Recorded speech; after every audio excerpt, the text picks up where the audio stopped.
Continues to roam down there. What are you doing now, Dick? Well, I'm with the fellow who's running second right now, Bob, Jeff Swindell. Jeff, how are your chances in the second half of the race? Well, we come from 11th up to the front, and they started up front, so I feel we got pretty good advantage. Wolfgang's on the front, but that traffic's pretty tough, and I think we can get through it. What kind of chassis changes did you make on your car during the break? All we've done is put some new tires on, put some fuel in it.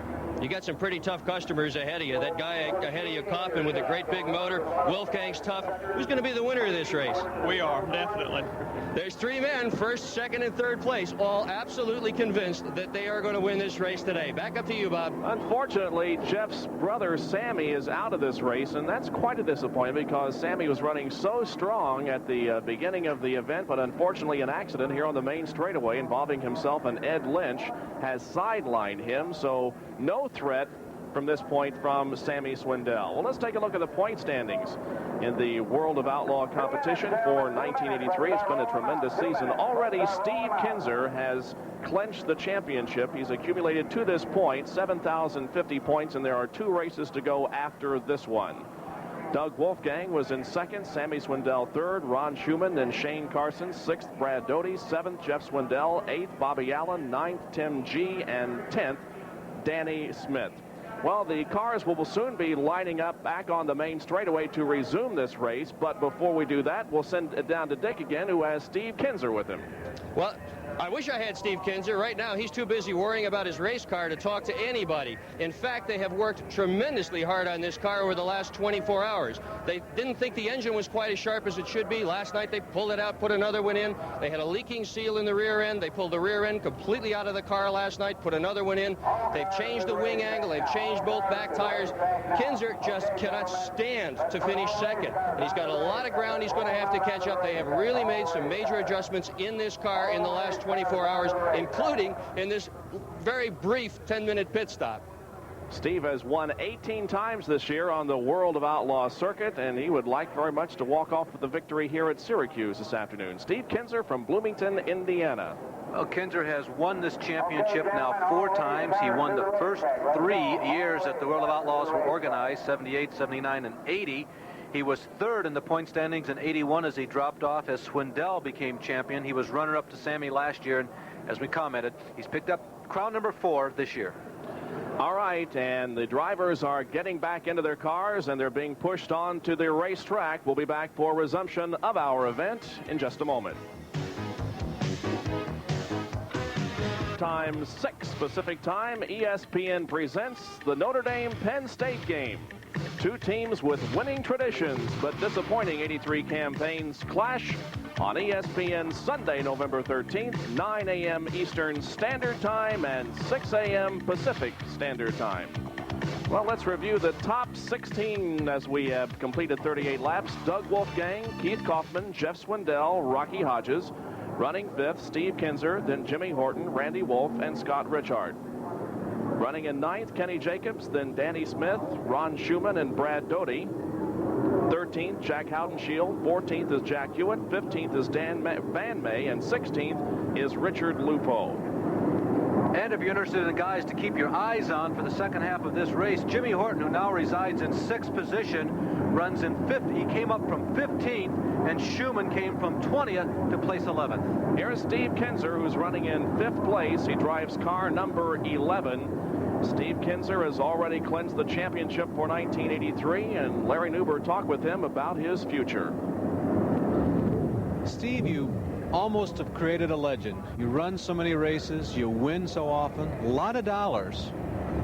Where are you headed? Well, right now, I really don't know. The sprint car racing still is building, so I might stay right there. I might move on and try maybe some open wheel speedway cars and maybe some NASCAR. But, the money's not real bad in the sprint cars right now, and we are fast, and we've been winning our share of the races, so we'll just have to wait and see what happens. Steve Kinzer, of course, passed his rookie test at the Indianapolis Motor Speedway in 1981, but is concentrated on the sprint car competition. Green flag is back out. The final 25 laps of the Super Nationals from Syracuse, New York, underway. Well, a wing has flown off one of the cars. Several teams made adjustments. I'm not sure whose it was. It looked like there was a 7 on the wing. 2 or 3 other competitors drove over this wing. It was a very dangerous situation for a couple of heart-stopping moments there. I don't know if it was Van May's wing or not, but my first reaction was a number 97, but a wing just came right off in the front stretch in the middle of the pack, and at least 2 cars. There it is, looks like number 97 off of Van May's car, and Van had come from 40th starting position to finish 15th at the red flag. Now, he can stay in the race. Van May will be out there without the wing on. There he is on your screen. He will not be required to pull out of this race. There are no rules that say you have to complete the race with the wing. And so he'll have an opportunity to keep racing, and just how much that slows him down remains to be seen. He might run like Billy Heck down the straightaways, but the turns might be a little slower than what they were when he qualified. Well, Dick Bergen was standing down in the infield very close to where this wing came off, right, Dick? Yeah, and it sure went flying through the air some, Bob. He's going to have his hands full trying to keep up with the rest of the pack without a wing. That's one of the major chassis features on a sprint car. At these kinds of speeds, gee, the entire weight of the car is almost doubled when you put a wing on the top of it. So he's going to be slipping and sliding for the rest of the race, for sure. All right, now remember, the yellow flag laps in this race do not count, but we are back to green once again. And as they came down the straightaway, Doug Wolfgang had quite an advantage on Keith Kaufman. Cars begin to accelerate and string out now as they move through turns 1 and 2. Now off of the second turn down the narrow backstretch here at Syracuse, New York. Doug Wolfgang, car number 18, leading the way. Behind him is Keith Kaufman, and running in third place is Jeff Swindell. Off of turn number 4 once again, and completing lap number 39 or lap number 1, whichever you prefer, in the second half or the second portion of our 25-lap race here at Syracuse. There is Keith Kaufman with that big block engine powering his sprint car around this 1-mile racetrack. Kaufman in the number 77 Hamilton car said that they've got 468 cubic inches under that race car's hood for today's race. Some of the other teams running slightly smaller blocks, but they were engines that they have been running the season with. They felt a little more comfortable with them, so they elected to not go with the big block. Right now, Wolfgang continues to hold that interval right there between himself and the second running Keith Kaufman. In third position is Jeff Swindell, and Swindell, who had moved up during the first green flag part of this race, has not been able to cut into the lead. And a battle going on in the pack between number 4, Danny Smith from Danville, Illinois, and the 5W driven by Randy Wolf from Mechanicsburg, Pennsylvania. That's turn number 4 here at the Moody Mile of Syracuse, New York. As Smith goes by, followed by Randy Wolf, followed by the number 4 J car of Kenny Jacobs. All of those drivers are on the lead lap, and right now are running up in the top 10. Unofficially, that's really the tussle for 8th, 9th, and 10th. Still, quite a number of cars have been able to stay on the lead lap. We have at least 20 competitors who, despite the rapid pace that was set, as there is a close-up look at Danny Smith, the young man who originally came out of the state of Indiana, despite the rapid pace set by Swindell and Wolfgang, during the first 38 laps, 20 of them were able to stay up with pace on the same lap. Danny Smith, 6 career wins, currently is 10th in driver points in the World of Outlaw standings. Well, there were 19 cars on the lead lap at the beginning of the second portion of the event. The only car that was 2 laps down, driven by Dennis Wheeler, car number 96, but 19 cars on the lead lap, making for some great competition. Leader continues to be Doug Wolfgang. We're watching the battle for 8th, 9th, and 10th position. There's one of those modified cars, or super modified cars from Oswego that Larry talked about earlier, right in front of the leader of the race. And we have a car that's made contact with the wall, the driver out of the car, but that is the same driver who lost the wing on the car as he came down the straightaway for the restart, Van May. They don't even resemble the same piece of equipment when you take the huge overhead airfoil off. And Van May, who has run often at this racetrack. Rick Ferkel in car number 63 also out of the race. Rick, of course, one of the originals in the World of Outlaw circuit and has run well with the organization. But Rick Ferkel, and there he is out of competition at the Super Nationals. And there you can see Van May's fuel tank has come off of the car, and the fuel is being dumped onto the racetrack, so this is going to take some time to clean up as the wrecker goes to the rear end of the Van May car to get it off the racetrack.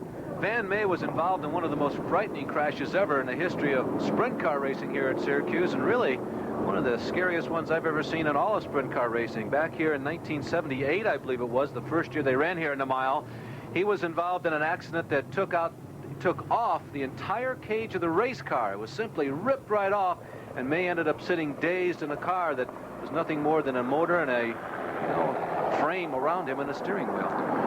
Van got into this race by virtue of finishing well in the qualifying race. The first 30 fastest qualifiers were automatically locked into this event, and then the other 9 drivers got into the race by virtue of a qualifying event, and Van May ran very well in that race, but Van is out of the event now. As you can see, he has taken a position on the back of the wrecker, his car being pulled off of the racetrack. Well, now ESPN presents a track fact.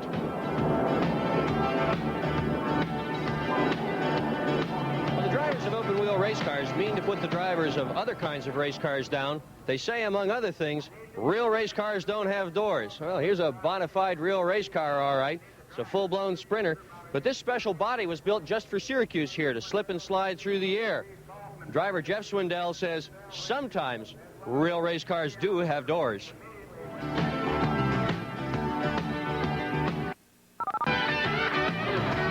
Oh, my wing came off, and for sure the car wasn't as fast, but what concerned me is they were trying to make me get off the racetrack. They were pointing me in.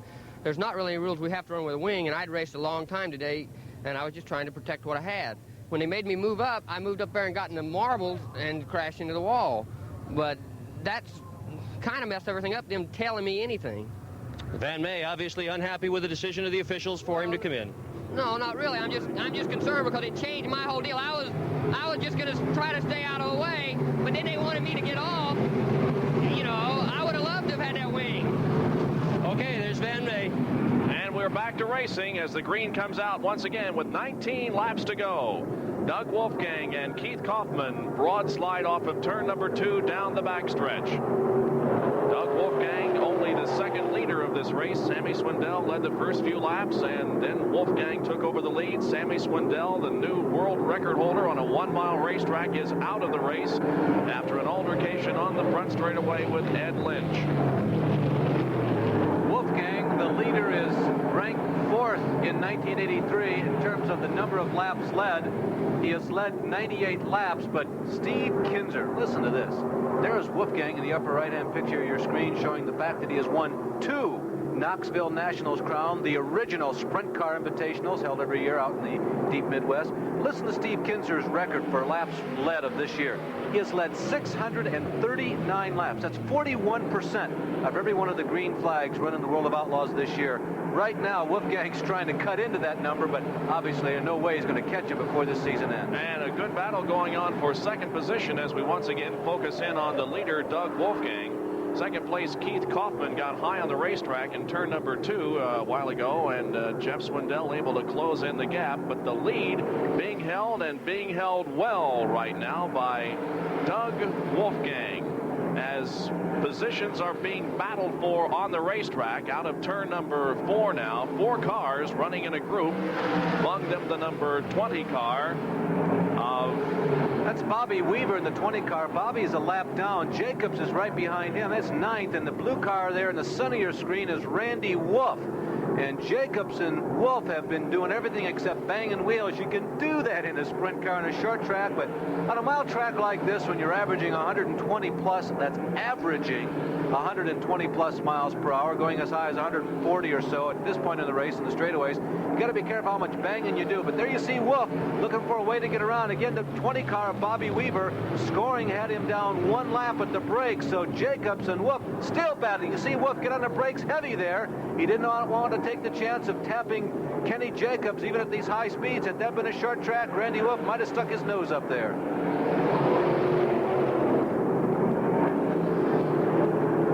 Into turn number 4 once again. Cars are pretty stable with the wings on. That's one of the reasons that they, of course, are used. Cars are able to run at much faster speeds and maintain better traction on the racetrack with the huge airfoils over the top of them. Kenny Jacobs running in 9th position and Randy Wolf in 10th as they pass some slower cars down the backstretch. Jimmy